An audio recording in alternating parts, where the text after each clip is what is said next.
తెలుగు రాష్ట్రాల్లో సంక్రాంతి సంబరాల్లో అంబరాన్ని అంటున్నాయి. 3 రోజుల పాటు జరిగే ఈ పండుగ భోగి మంటలతో ప్రారంభమయ్యాయి. చిన్న పెద్ద అనే తేడా లేకుండా భోగి మంటలు వేసుకుని సందడి చేస్తున్నారు. కర్నూలు జిల్లాలో భోగి వేడుకలు ఘనంగా జరుగుతున్నాయి. ఊరు వాడ భోగి మంటలు వేసుకుని సంబరాలు జరుపుకుంటున్నాయి. దీనిపై మరింత సమాచారం మా ప్రతినిధి మధుసూదన్ అందిస్తారు. తెలుగు రాష్ట్రాల్లో సంక్రాంతి సంబరాలు అంబరాన్ని అంటున్నాయి. భోగి పండుగ సందర్భంగా ఆలయాలకు భక్తులు కూడా పోటెత్తారు. ఆలయాలను సందర్శిస్తూ ఉన్నారు. ప్రస్తుతం మనం మహానంది దేవస్థానంలో ఉన్నాము. మహానంది దేవస్థానంలో భోగి పండుగ సంబరాలు అంబరాన్ని అంటున్నాయి. మరి చెప్పండి, మీరు ఎక్కడి నుంచి వస్తున్నారు? ఈ సంక్రాంతి క్షేత్రంలో జరుపుకుని ఎలా అనిపిస్తుంది? మేము విజయవాడ నుంచి వచ్చామండి. ఈ సంక్రాంతికి గుడికి రావడం చాలా ఆనందంగా ఉంది. భోగి పండుగ ఇక్కడ జరుపుకోవడం బాగుంది, చాలా ఆనందంగా ఉంది. ఎవరెవరు వచ్చారు? ఎంతమంది? అంటే మా అత్తయ్య గారు, మా ఆడబడుచు, వాళ్ళ పిల్లలు, మేము అందరూ వచ్చాం. స్వామి దర్శనం అయిపోయిందా? ఇంకా లేదు, ఇప్పుడు దర్శనానికి వెళ్ళాలి. ఈ భోగి మంటల కార్యక్రమంలో పాల్గొంటున్నారు. ఎలా అనిపిస్తుంది ఈ దేవస్థానంలో పాల్గొన? చాలా ఆనందంగా ఉంది, చాలా ట్రెడిషనల్గా బాగుంది. మేము ఇంటి దగ్గర జరుపుకోవాలి, ఇక్కడ జరుపుకున్నందుకు చాలా ఆనందంగా ఉంది. మీరు చెప్పండి, మా ఎక్కడి నుంచి వస్తున్నారు? ఎలా అనిపిస్తూ ఉంది క్షేత్రంలో చేసుకుంటారు? మేము కూడా విజయవాడ నుంచి వస్తున్నామండి. చాలా ఆనందంగా ఉంది ఇక్కడ ఇలా భోగి మంటలు జరుపుకుంటుంటే. క్షేత్రం వాళ్ళు చాలా మంచిగా అంతా అరేంజ్ చేశారు. చాలా ఆనందంగా ఉంది.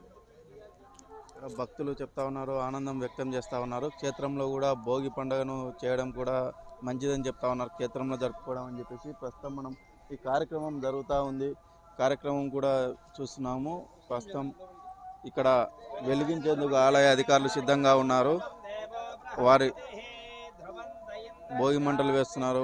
క్షేత్రంలో కూడా భక్తులు పూర్తిగా ఈ వేడుకను చూస్తున్న పరిస్థితి అయింది. ప్రస్తుతం మనం ఆలయ వేద పండితులు ఉన్నారు. ఆలయ వేద పండితులను అడిగి తెలుసుకునే ప్రయత్నం చేద్దాం. స్వామి, భోగి పండుగ ఈ మంటలు విశిష్టత ఏంటి?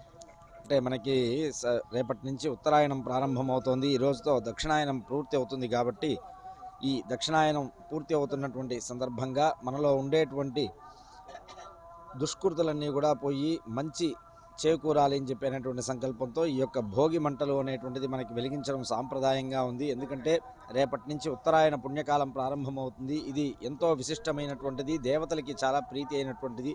కాబట్టి మాలో ఉన్నటువంటి అజ్ఞానాన్ని తొలగించి జ్ఞానాన్ని ప్రసాదించు, మంచి బుద్ధిని ప్రసాదించు అని చెప్పి కోరేటువంటి దానికి సూచనంగా ఈ యొక్క భోగి మంటలు అనేటువంటిది వేయడం మనకి సాంప్రదాయంగా వస్తున్నది. ప్రధానంగా చెప్పండి, చిన్నపిల్లలకు భోగి పళ్ళు వేస్తారంటారు, ఎందుకు చేస్తారు?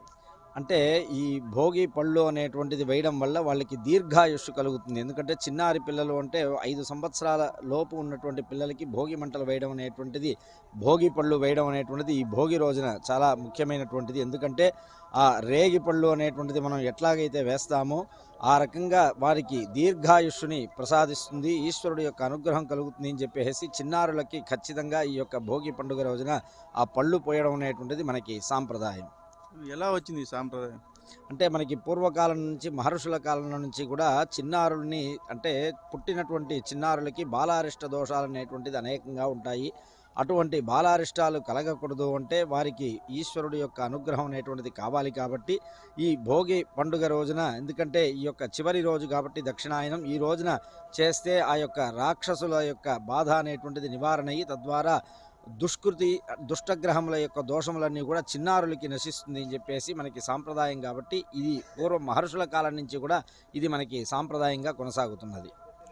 భోగి పండుగను అత్యంత వైభవంగా జరుపుకుంటూ ఉన్నారు. మహానంది క్షేత్రంలో భోగి మంటలు వేసి అటు యాత్రికులు కానీ ఇటు దేవస్థానం సిబ్బంది కానీ పూర్తిగా ఆనందం వ్యక్తం చేస్తున్న పరిస్థితి అయితే నెలకొంది. భోగి పండుగ శుభాకాంక్షలు కూడా తెలుపుకుంటున్న పరిస్థితి ఉంది. ఇప్పుడు జర్నలిస్ట్ శివశంకర్తో మధు, రాజ్ న్యూస్, మహానంది, నంద్యాల జిల్లా.